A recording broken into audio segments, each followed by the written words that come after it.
My topic is the U.S. Iran conflict and how does it affect us now? Obviously, with the pandemic and everything going on in the world, we we tend to kind of ignore stuff, but this is something that's very important in my opinion. That's why I'm talking on this. So pretty much, uh, we've had tensions with Iran since 1951, from the CIA overthrowing their democracy to the Iranian hostage crisis to Reagan declaring them as a terrorist group, all the way to the Iran Contra affair, and the U.S. killing Soleimani in back in last year. So to me, this is important because this could really mean war with us and Iran. So first thing I would like to get into is the CIA overthrowing the Iranian democracy.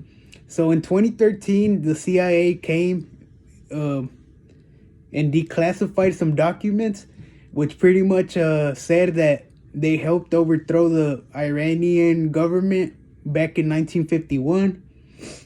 So pretty much backstory to this real quick is the Iranian leader had democratic beliefs. So pretty much Iran was going to be a democracy. Obviously this wasn't good. Now you may ask, why is this not good? Well, because the Iran and the Middle East is very key.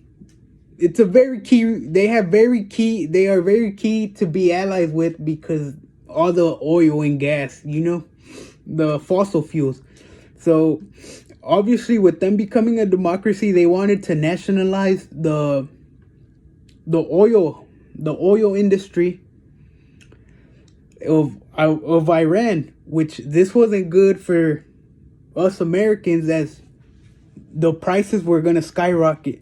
So the US, pretty much what they did is, the US intelligence, obviously the CIA, they went in there and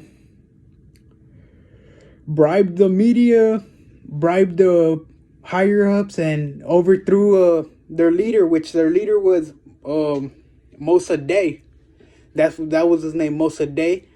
And they gave power to Mohammad Pahlavi, who served 25 years. So when you think about it, we pretty much put a dictator in power. So that's how the US prevented Iran from democracy, pretty much. Now, another conflict they had was the Iranian hostage crisis.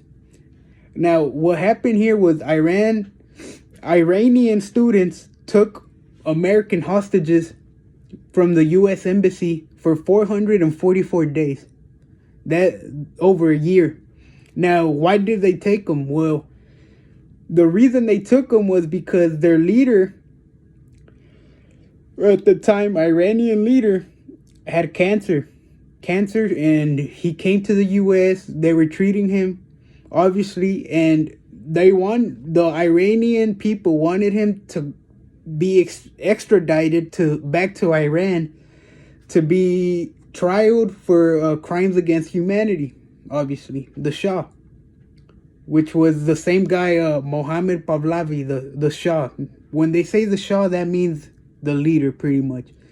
So yeah, so there's more topics we could get into with Iran and the US. There's been conflicts from the Iran Contra affair, which I won't get into much detail right there, but pretty much the US selling guns to Iran and helping them. And the most recent one was last year, which we all thought World War III was about to start from it. It was when the US killed the Iranian leader, Soleimani, which was pretty, at first when I heard about it, pretty crazy. But I guess with COVID, we all forgot about it. But it's really important because, in my opinion, because it affects us a lot right now. From treaty deals, from trade deals, to just politics in general. It affected a whole lot in the American government, from the oil industry with prices going up a bit to a bunch of stuff. Politics over it. We were close to going to war over it, as since we killed their leader, they attacked some embassies and bases that had troops and American people. But obviously, since because of COVID, we forgot about it. But yeah, to me, this is very important because